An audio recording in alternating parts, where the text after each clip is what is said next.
Okay, looks like it's time to start. Exam team, I need your help to admit everyone who's requesting to join while I give the briefing. Thank you. Right, first of all, can everyone see the screen clearly?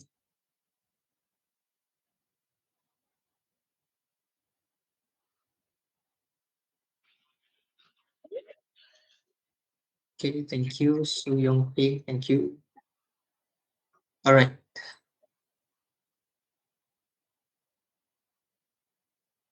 hold on.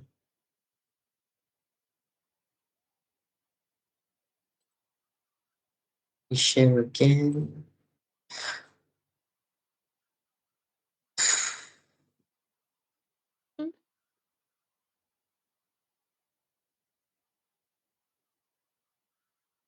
Okay, so welcome to today's briefing. This briefing will be covering everything about the final exams. All right, so you are reminded that everyone is, who is that? Could you mute, please? All right, so this is a compulsory attendance for this briefing. So it is to make you understand and familiar with the rules of the exams. All right, so for this today's briefing, we're going to be going through exam timetable before the start of the exam, during the exam, and after the exams. Exam team, can you just respond real quick? Is anyone joining and adding the people who are just joining?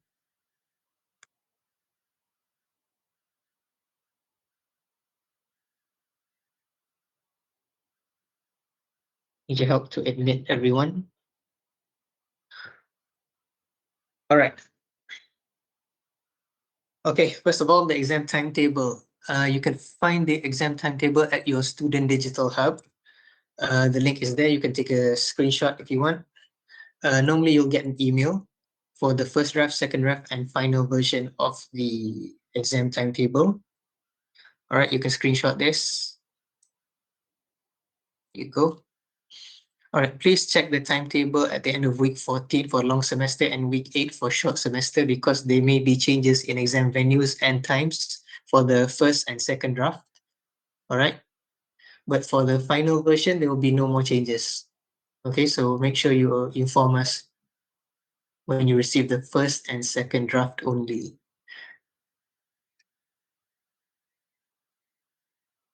Okay, so this is a screenshot of where you can find the timetable in Digital Hub. So you can see there on under resources, and you go to exam timetable, and you choose your semester, your session. Sorry. So for INTI students, INTI programs, you will go to August 2024, and for TAFE, you will go to July 2024. All right, so this is a sample of the timetable, just a snippet of the timetable. There's it stated which draft it is under the timetable for examination title. You can also see your program here. So make sure you have the right program and the right session. Okay. So as of now, we're at the actual final version. So there will be no more changes to the exam venue and times. All right. So this is for clashes of timetable. So if you have any clashes, you have to immediately report to exam office. This is the email you report to underscore iicp.eo at newnt.edu.my. So make sure you don't mess up the underscore or else we won't get the email. So far, any questions? Let me know if I'm going too fast. All good? All right, no more questions?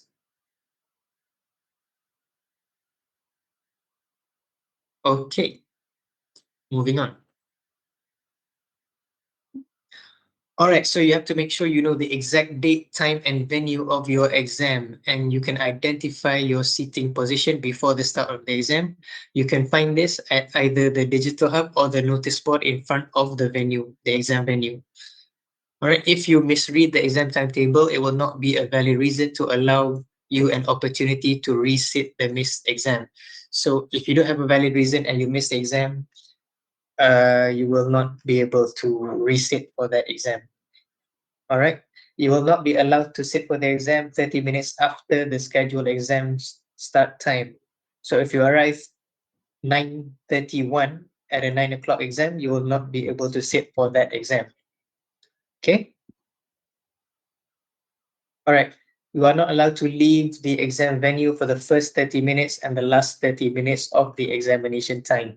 So, for example, your exam starts at 9 and ends at 11.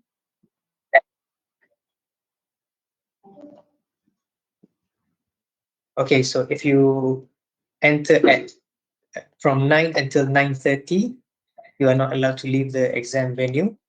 And from 10:30 to 11, you are not allowed to leave the exam venue. Sorry, is someone asking a question? No? All right, if you don't have any questions, please.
Sorry about that. There was a technical issue there. All right, can you hear me? Can everyone hear me? Hisham? Okay, thank you. All right, let's get back to it.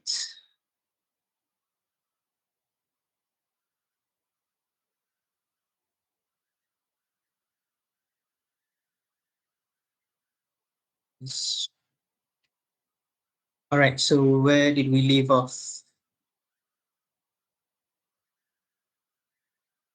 All right, so as I was saying,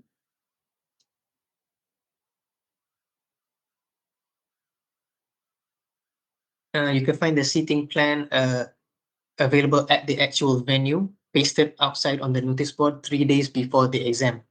All right. Okay, so this is a sample of the seating plan. You can find your seat number, number one. For example, number one, your student name, metric number, program, subject, section. Make sure you know which section you are, the date of the exam, and day, start time, start end, and venue. So if there is an issue here, immediately contact exam office. All right, but make sure you read carefully first before contacting us in case there are other seating plans at the same venue. Excuse me.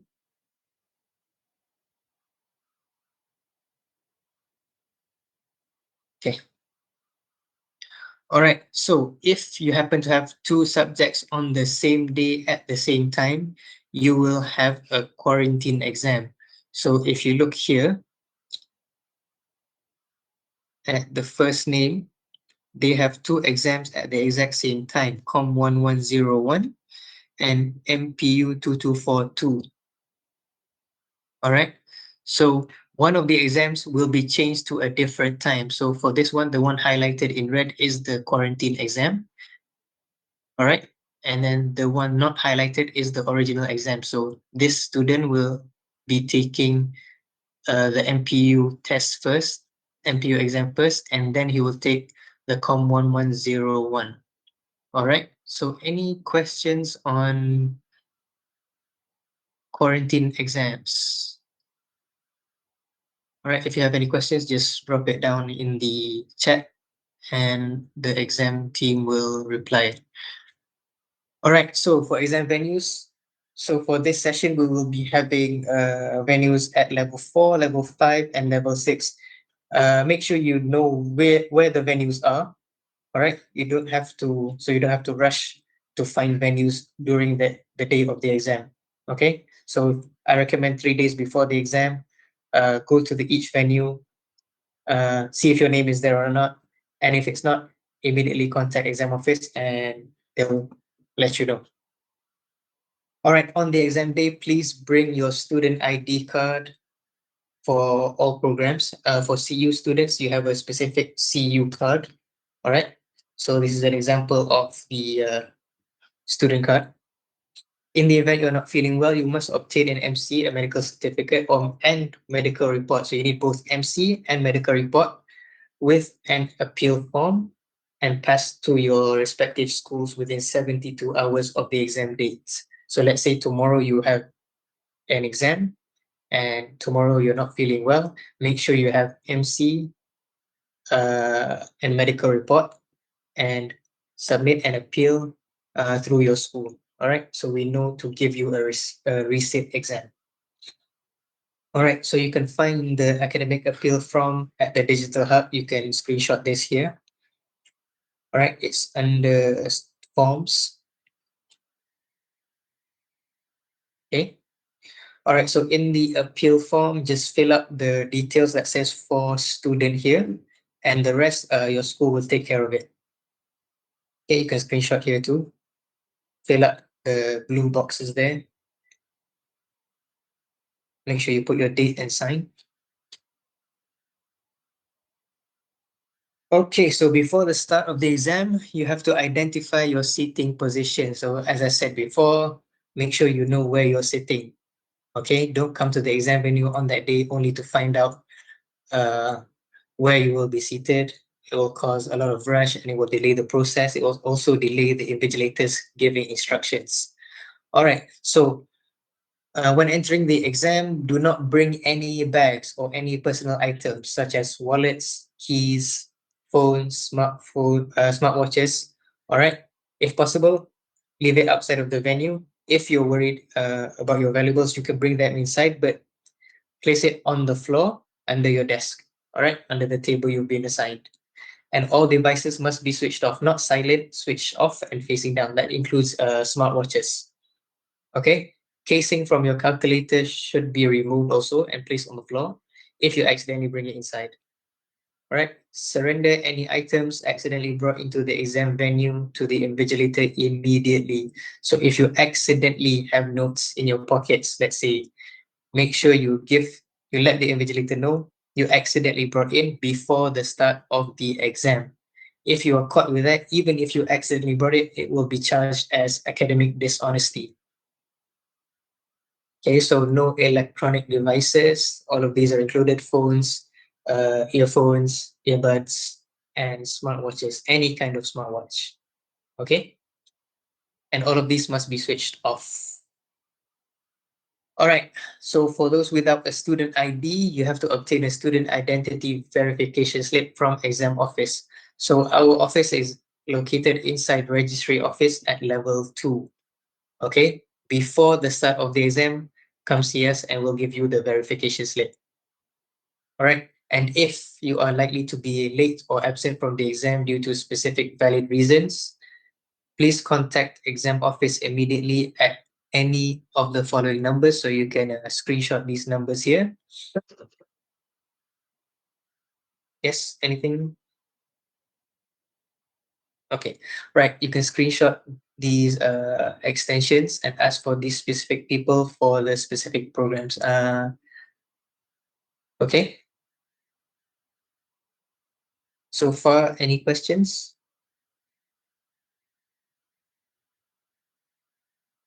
Hold on, let me just double check the chat.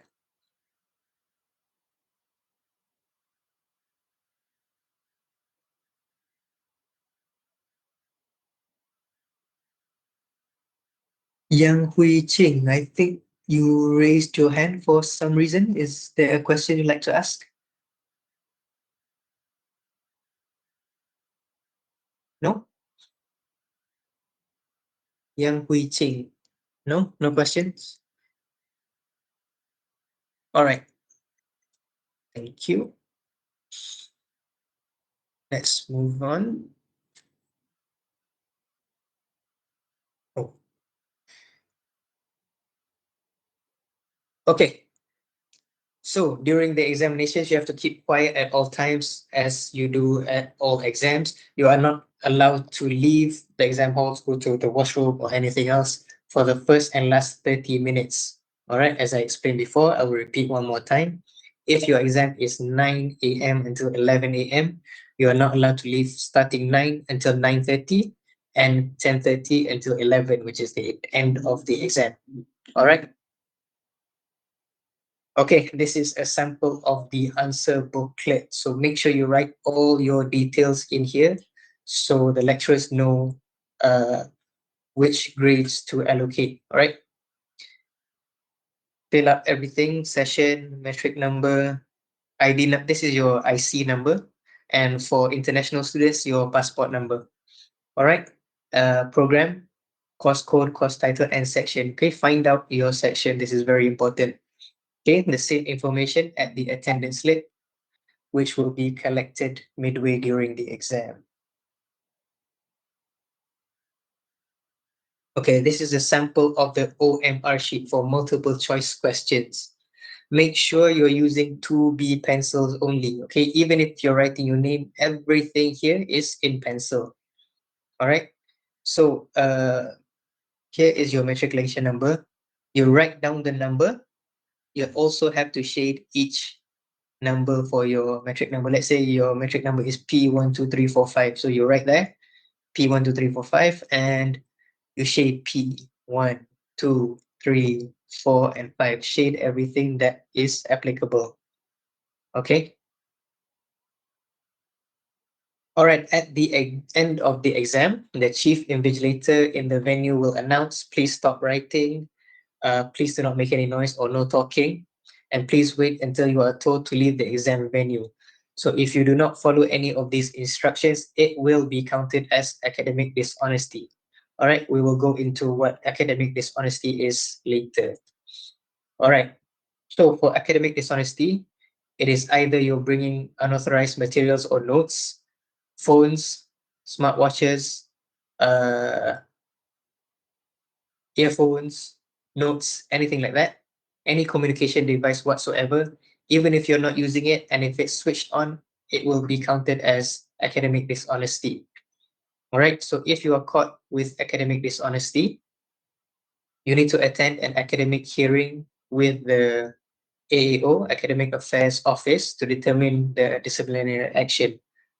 So let's say you bring your phone, it's not switched off, the invigilator found it not switched off, you may be penalized and obtain 0 marks for the entire subject or 0 marks for that paper alone, which will still technically fail. Okay, so for exam results, you can check your semester exam results via your NT email. All right. You need to report immediately to exam office or ITS office if you do not receive any emails of your results of your grade reports. All right. This could either be due to an IT error, or there is an outstanding payment which needs to be paid to the finance department, which is also on level 2, right next to registry office. Okay, so if you have outstanding payments, you may not get your grade reports, your results. Okay, I just explained this. All right. Okay, so for CU programs, you can check your semester results via the partner university portal. For UH and SUT programs, the school will make the announcement for your results. All right. So only for INTI programs, we will send out the email for grade reports.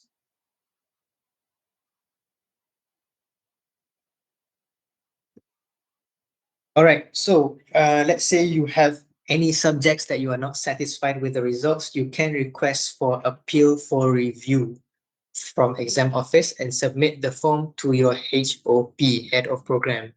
Okay.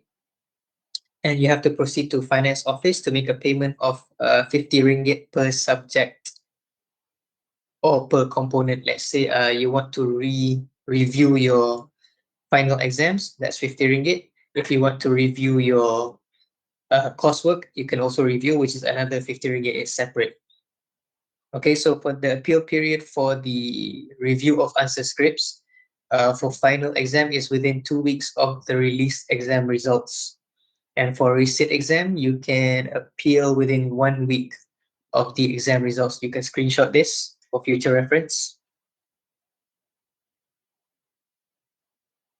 Okay.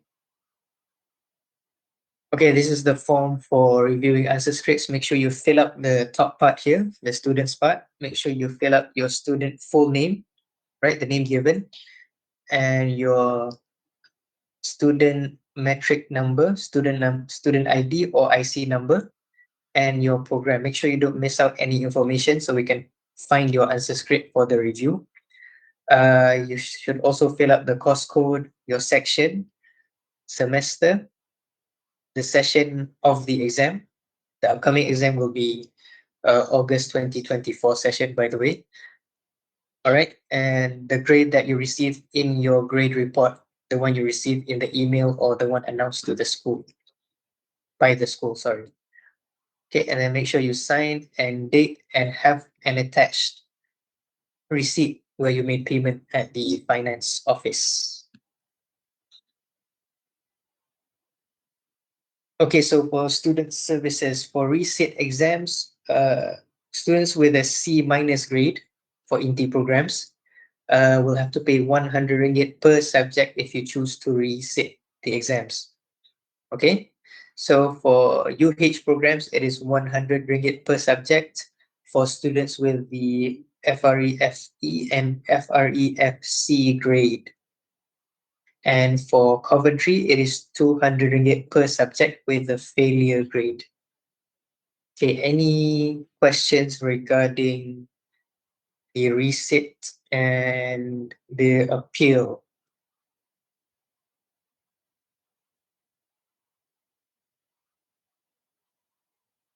No questions? Okay, good. Thank you, Rachel. All right, thank you. All right, let's move on.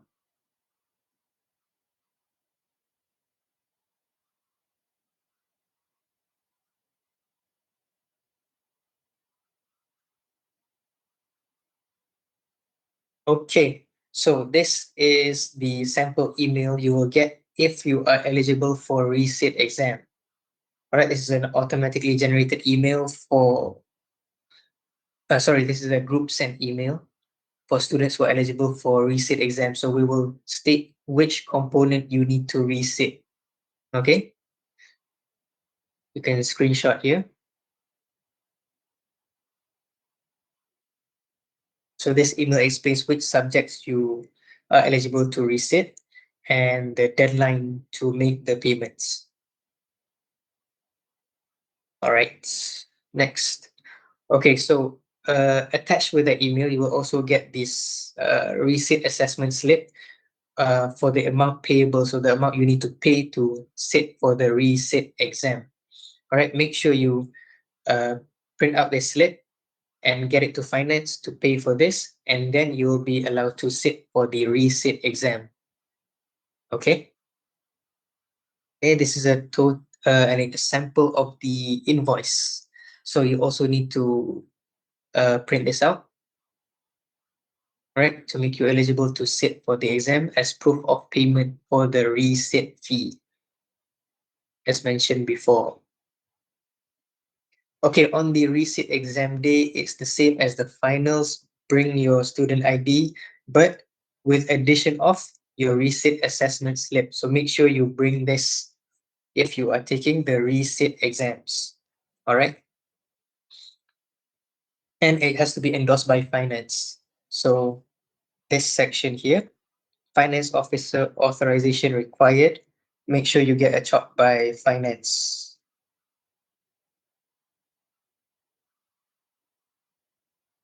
Okay, so for special resit, okay, let's say you have an MC and a medical report, and you have a valid reason for why you cannot attend the final exam.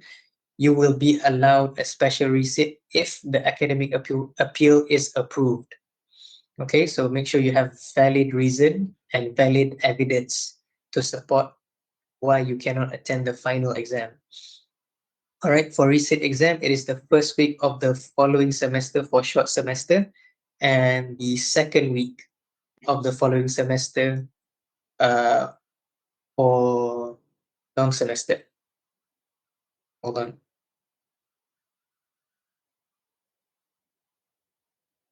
All right, so for academic awards, you can just screenshot this. So for President's List, you need to get a CGPA of 4.0 with at least 12 credit hours. So these credit hours are not including NPU subjects. Okay, and for these lists, you need to get a semester GPA of 3.5 or higher with also at least 12 credit hours. The 12 credit hours here is also not including NPU subjects.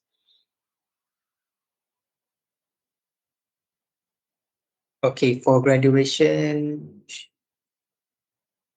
okay, so if you completed the required credit hours, you can graduate, and you have to pass all NPU subjects, foundation and certificate programs. You may collect your transcripts and certificates 2 months after the release of the exam results. So let's say we release the results in the end of December. 2 months after that, you can collect your certificate for foundation and certificate programs. All right. For diploma and degree programs, you can collect your transcript and certificates only after the graduation ceremony. Okay. But if you, let's say you're applying for a job, you can request a letter of completion from OAR, second floor registry office, if you need it before the graduation ceremony. But you cannot get the transcript, you can only get a letter of completion. Okay, here's a summary of the exam office phone number. You can screenshot that along with which programs we are in charge of. All right, thank you. Any questions? I'd like to open up for questions now.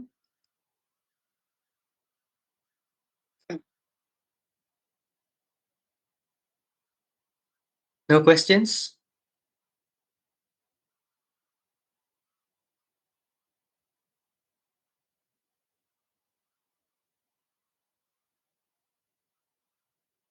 Leave 1 minute if you have any questions. If you want to turn on your mic, you can, but please do so one at a time.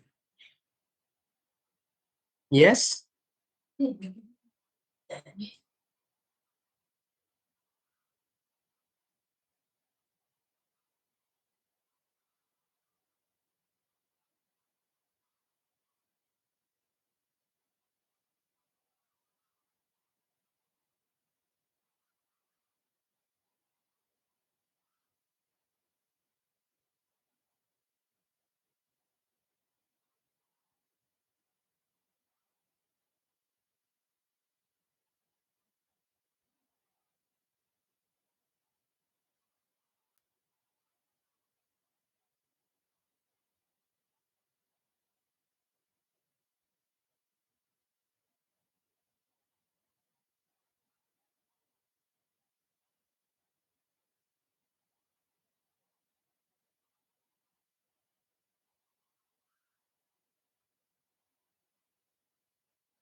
Okay, there's a correction here for the resit exam. It will be held on the second week.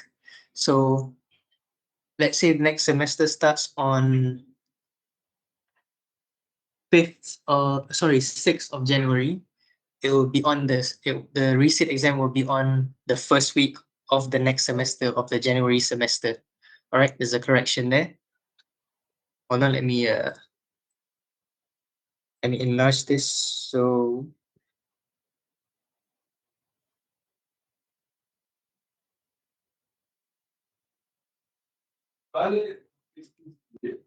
okay, please screenshot this. The resit exam is actually held on second week, yeah, not the first week. So it's both the second week.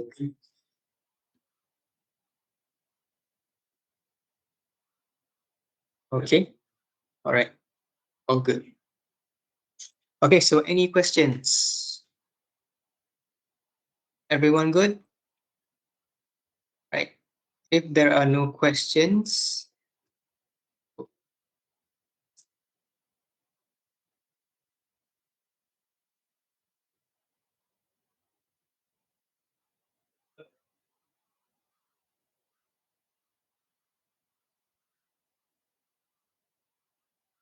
okay, please scan the attendance and fill up your details as proof of attendance, please. Let me know if you have any trouble scanning.